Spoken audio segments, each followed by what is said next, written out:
وہ آرڈیننس لے کر آئے جو میں نے پاس نہیں کیا، تو مجھ سے منسٹرز نے اور سب نے یہ اپیل کیا کہ جناب پانی کا قحط ہے، آپ فیصلہ نہیں کریں گے تو اس کا ڈسٹریبیوشن کیا ہوگا؟ تو میں نے کہا آج تک تم کون سا قانون فالو کر رہے ہو؟ اسی آئین کے اعتبار سے یہ کون سا آئین فالو کر رہے ہیں؟ اعجاز صاحب کو کیا ریلیف ملا اس آئین سے؟ عمران خان صاحب کو کیا ریلیف ملا اس آئین سے؟ شاہ محمود قریشی صاحب کو کیا ریلیف ملا؟ یاسمین راشد کو کیا ریلیف ملا؟ آئین کے اندر موجود ہے مگر اس آئین کی خلاف ورزی کر رہے ہیں۔ میرا خیال یہ ہے کہ یہ IMF وغیرہ سے اور ریجیم چینج کرنے والوں سے یہ وعدہ انہوں نے کیا ہوا تھا کہ جی جو جمہوریت کا فساد ہے اس کو کسی انداز سے رکھیں گے، ورنہ ضیاء الحق صاحب نے بغیر آئین کے ظلم کیا ہمارے اوپر، مشرف صاحب نے بغیر آئین کے ظلم کیا ہمارے اوپر، ہمیں جو ظلم آئین کے ہوتے ہوئے جو کیا ہے پاکستان کے اوپر، میں اس ظلم کی مثال پاکستان کی تاریخ میں نہیں دیکھتا۔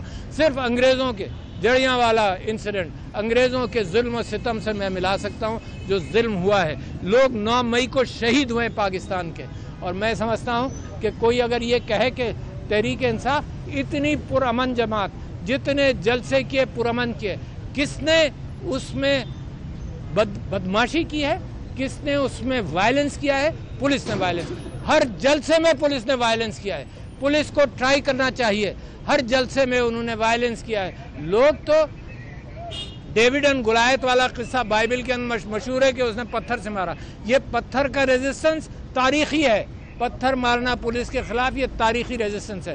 پولیس اگر ڈسٹرب نہیں کرے تو سارے پروٹیسٹ ہمارے پرامن ہیں۔ اس کے باوجود میں نے اپیل کی ہے کہ جتنے پروٹیسٹ پاکستان تحریک انصاف کرے وہ امن کے دائرے کے اندر کرے، اور وہ دن دور نہیں۔ یہ جسٹس فائز عیسیٰ تو شیطانی چاند پر لینڈ کیا انہوں نے، اور وہ جو کہتا تھا، نیل آرمسٹرانگ نے کہا تھا it's a small step for man a big step for main kind.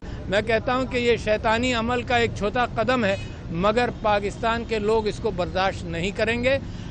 دنیا جانتی ہے اتنی پاپولیرٹی ایک شخص کی برے صغیر میں کبھی نہیں ہوئی اور دنیا میں نہیں ہے۔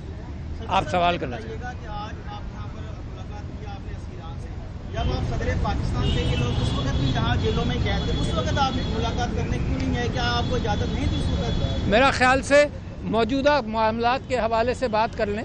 جب میں صدر تھا اس کیفیت کا میں بہت ذکر کر چکا ہوں، اس بات کو اس کو کھود کر اس میں کچھ اور نہیں ملنا۔ اچھا ڈاکٹر صاحب، آپ کہتے ہیں تحریک انصاف پرامن جماعت ہے، ہم یہ دیکھتے ہیں کہ آپ کا ایک وزیر اعلیٰ آتا ہے کلاشنکوف کے بٹ مار کے وہ شیشے توڑ رہا ہوتا ہے، روزانہ وہ پنجابیوں کو گالیاں دے رہا ہوتا ہے اور پنجابی اور پٹھان کی لڑائی کرانے کی کوشش کر رہا ہے، تو پھر کس طرح کلیم کیا جا سکتا ہے کہ یہ پرامن جماعت ہے؟ اگر آپ سوال کے اندر صداقت رکھیں تو میں صداقت سے جواب دوں گا۔ میں علی بن گنڈا پور کا پوچھا کہ وہ بٹ مار کے شیشے توڑے ہوتے ہیں گاڑیوں کے، آپ نے پہلے یہ کہا کہ کلاشنکوف سے مارا، نہیں، یہ تو جھوٹ کا پرچار مت کریں اور میرے ذریعے مت کروائیں، اور سوال کریں۔ ویڈیو موجود ہے سر جس میں کلاشنکوف سے بٹ مارا۔ آپ نے آج بات کی کہ ایران کا ساتھ دینا چاہیے اسلامی ملکوں کو، میں سمجھتا ہوں فلسطین کا ساتھ دینا چاہیے، غزہ کا ساتھ دینا چاہیے۔ صدر تھے، آپ نے کب ساتھ دیا؟ غزہ کے حوالے سے میں نے تو جناب قائد اعظم کے حوالے سے محمود عباس کو یہ کہا کہ قائد اعظم نے کہا تھا کہ سنگل اسٹیٹ ہونی چاہیے فلسطینی میجورٹی کے ساتھ، اس نے اتفاق کیا۔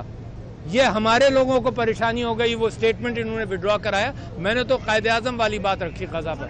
صاحب یہ بتا دیجیے پلان ہے، قاضی صاحب جو ہے وہ آئینی عدالت کے سربراہ بننا چاہتے ہیں، 3 سال کی ایکسٹینشن لینا چاہتے ہیں، اور پھر ایک اور آگے ایکسٹینشن جو ہے وہ بھی تیار ہے۔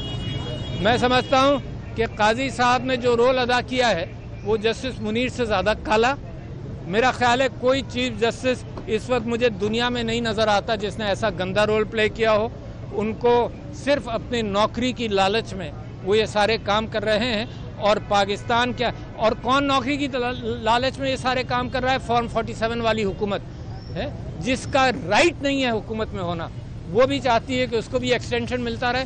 تو یہ نوکریوں کا کھیل ہے، میرا ملک تباہ کر رہے ہیں۔ صاحب یہ بتا دیجیے رابطے میں ہیں، اور کیا وہ ان کا فیصلے کا فیصلہ آ گیا، تو کیا آپ کے ایم این اے آج بھی آپ رابطے میں ہیں اور وفاداری شو کروا؟ بھائی صاحب بازار کھول دیا ہے چیف جسٹس صاحب نے، جیسے غلام بکا کرتے تھے امریکہ میں، اس طرف کا انداز کا بازار کھول دیا ہے. ظلم اور بربریت کا بازار پہلے کھلا ہوا تھا، اب پیسوں کا بازار کھول دیا ہے. اور 63A کی اتنی ارجنسی کیا تھی؟ وہ ایک جواب دے دیں کہ بہت ارجنٹ تھا بھائی 63A، سوائے اپنی نوکری کے. صاحب یہ بتا دیجیے کریں گے تو پھر کیا ہوگا؟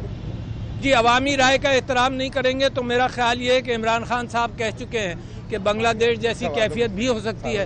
میں سمجھتا ہوں کہ عوامی رائے کا احترام دنیا میں تاریخ میں سب کو کرنا پڑا ہے، تو یہ کوئی اس سے ہٹ کر ہے نہیں. اس وقت 90% لوگ عمران خان کے ساتھ ہیں.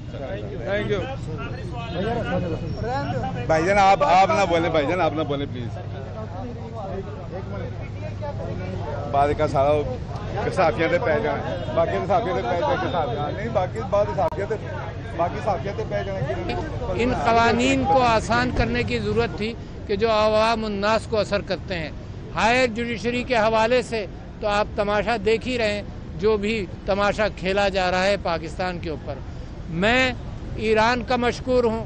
غزہ کے حوالے سے اور فلسطین کے حوالے سے، سید حسن نصر اللہ کے حوالے سے، ان کی شہادت کے حوالے سے ایران نے جو مسلمانوں کا